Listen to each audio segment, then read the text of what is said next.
Ragaa wajjin yoo deemnee bareedanii. Ragaa barbaachisa waan ta'eef. Akkasiin jedhee Waaqayyo isa malee hin jiru kan biraa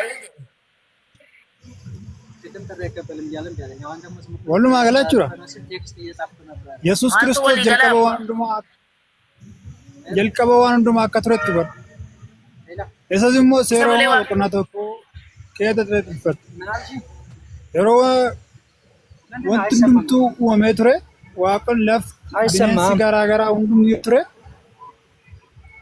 Akkasiin jedhee yeroo sana hafuura qulqulluu yeroo sana fooniin hin mul'anne. Qoisti na tumsiisu qabbaate. Lafeedhaan isa mul'atu, fooniin isa mul'atu, wanti fedheen haa mul'atu. Mul'achuu isaa dhabaatu ani wanta sitti himaa jiru. Waaqayyoodha innumtuu naan jette miti Yesuus. Eeyyee ofiima isaatii waaqan. Isa malee Waaqayyo kan biraa immoo jira. Inni waaqa ofiima isaatii. Isa malee kan biraa immoo jira moo hin jiru? Isa malee hin jiru miti Waaqayyo. Siif deebisaan jira inni ofii isaatiiyyuu waaqa. Ishii tole siin jedhe tole. Isa malee kan biraan jiru kan waaqni moo jira? Kan biraa immoo? Isa malee waaqni biraan hin jiru. Okay. Kasnaan jala isa kana jireenya bara bara argatta. Okay rakkoon qabu. Maal ta'uu isaa namana? Waaqa ta'uusa. Karaa waaqa ta'uu qaba manaa jedheera inni Yesuus. Waaqa ta'uu qaba manaa jedheera moo?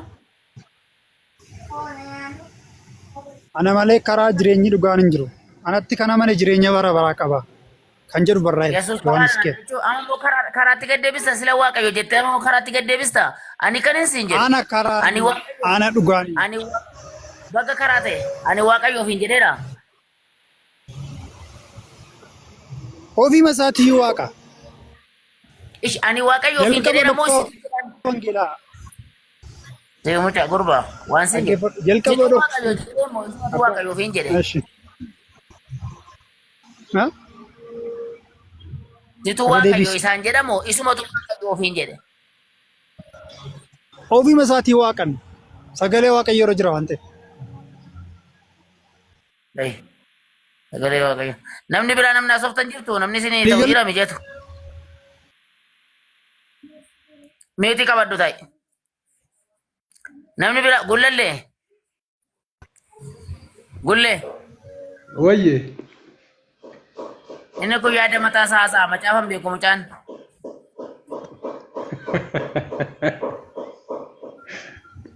Eechi. Ormi fedhasaa kana. Obbo Fedhasaa. Obbo Fedhasaa. Hai. Ormi Fedhasaa kana fayyisaadha. Qoy. Hundumtuu dubbatina. Wayye. Kane Waaqayyo abbaa Waaqayyo ilmaa Waaqayyo afurii qulqulluu ta'u. Aboo waaqa sadii karaa walitti fidachuun rakkisaadha. Kanuma waaqa tokko natti himi Fedhasaa. Please. Abbaa jaali nagaadhaati. Akkam fayyaadhaa nagaadhaa? Waaqayyo gooftaa macaaf galanna ta'u nagaa kooti. Awwa ani kan warra tuulamaa kana leellisaa jira bara kana ergan gara macaatii ol dhufe.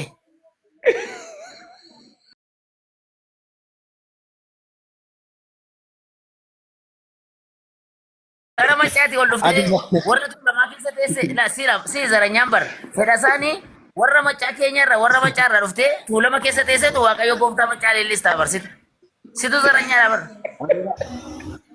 Ani ormaatii gaadii chukoodha ati garuu waaqa tuulamaa jettee naan zaranyaa ta'uu keeti bakka. Maal bannaati abbaa amantii turte bini ati? Waaqayyo gooftaa macaa kan naan keessa. Macaa jechuun kun amboodha gadi irree miti amma dhaqee Sudaanii ga'utti lixa Oromiyaa kun Sulmaanno warra Asoosaa amma ga'utti asiin iluu abbaa boolchimmaan dabalatee warra macaa jechuudha jira miti gooftaa macaa erga naan jette naannootti dalatteedha. Kanaafuu biyya tuulamaa keessa ta'anii gooftaa macaan leellisu kan warra tuulamaan leellisa malee. Ndee? Macaa jechuun abbaa caalee sumarraani jecha afaan Oromoo tokkoon sitti hima. Ishi. Macaa jechuun saraawwiit jechuudha afaan Amaariffaatti afaan Ingiliffaatti immoo olmaayiti jechuudha. Macaa isadha malee isaati macaaf tuulama jechuu qabna. Amma kana wallaalteetu hin sobda malee dhuguma. Macca jechuun naannoo keenyatti hin beekaa lixa Oromiyaatti. Bakka kana. Hundaafuu warra gaaffii tokko si gaafachuu fan dhufe. Ni dandeessa na gaafachuu maaliif badde yeroo amma kana? Maalii bannaati nan barbaaddu soo ati musliima na godhee na dadhabdeem. Maal mana si dadhabe reessi kooti garaa kutachuu dadhabe xiqqoo wantoota achi keessa jiru sanaan si bartuuti. Mee gaaffii tokkoon si gaafadha yoo kana naa ibsite tarii musliima ta'uu hin danda'a ta'a. Kottu dila gaafadhu. Ati amma Yesuusis ergamaa Rabbiiti jettee amantaa Muhammadis raajii Rabbiiti jettee amanta miti? Ergamaa Rabbii eeyyee lamaan isaaniiyyuu. Mee garaagarummaa isaanii fi wal fakkeenya isaanii natti hibannaati. Wal fakkeenyi isaanii inni tokkummaan inni tokko wal fakkeenyi isaaniidha. Gaafa Shema Israa'el Adoonaa Heenoo Ehad gaafa jedhu dubbatu sana dhagayyaa Israa'el gooftichi Waaqayyo keenya kophaa isaa gooftaadha gaafa jedhu Nabi Muhammad laa ilaaha illallah jedhani. Rabbiin tokkichi kophaa isaatti ilaahidha inni kophaa isaatti Waaqayyoodha jedhanii dubbatanii kana barsiisanii bu'uurri inni Yesuus barsiise isa kanadha. Wal fakkeenyichi isa kana. Lammaffaa Yesuus wangeela Yohaannis boqonnaa 5:30 fedha koo duukaa bu'u fedha sana ergee malee jedha. Akkuma kan Nabi Muhammad sallallahu alaihi wasallam Quraana boqonnaa 40 lakkoofsa 3 irratti Quraana boqonnaa 15 lakkoofsa 110 irratti innama ana basharun mislukum in maal jedhe yuuha ilayya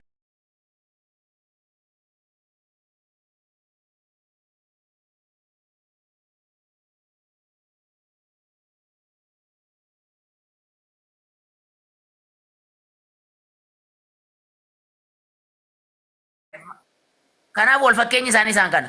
Akka uumamaatti immoo haadhaaf abbaarraa hin dhalanne gara ilmaan qabaachuutti haadhaaf abbaarraa dhalachuu dhabuu irratti immoo gara akka uumamaa irratti adda addadha. Garuu namadha. Ergamni isaan ittiin ergaman immoo tokkodha. Yesuus haadhaaf abbaarraa dhalate jechuudha. Akkamitti dhalate ree? Erga abbaarraa dhalate akkamitti dhufee akkamitti Rijinaasin akkamitti uumame? Fiiteesin akkamitti uumame? Akkuma isa kaan uumutti fedha isaatiin jecha isaatiin ta'e nan ta'e jechumaan kun jecha jettuun ni ta'a wanta Rabbiin yeroo waan tokko taasisuudha uumuudha argamsiisuudha fedhu ta'e jedhaan ni taati. Bakka kanuma. Yesuus ta'iidhaan uumame jechuu keeti? Eeyyee. Ragaan jira kan akkas jedhu Quraanaa keessa yookaan kitaaba qulqulluu keessa? Eeyyee. Ma eenyutu keessa jira benatti mi? Tiksii naa kenni, kutaa isaa naa kenni. Isin agarsiisa uuma kooti amma banaan jira la. Achumarra immoo maal laa baastaa? Amma maal jette wal fakkeenya isaanii jette Nabii Muhammad ani nama jedhee jette Yesuusis namaa jette wangeelarraa Yesuus ani nama hin jedhaa? Wangeela Yohaannis boqonnaa 8 lakkoofsa 40 irratti ani dhugicha isa Waaqayyo irraa dhaga'u isiniin gaheeraa jedhe.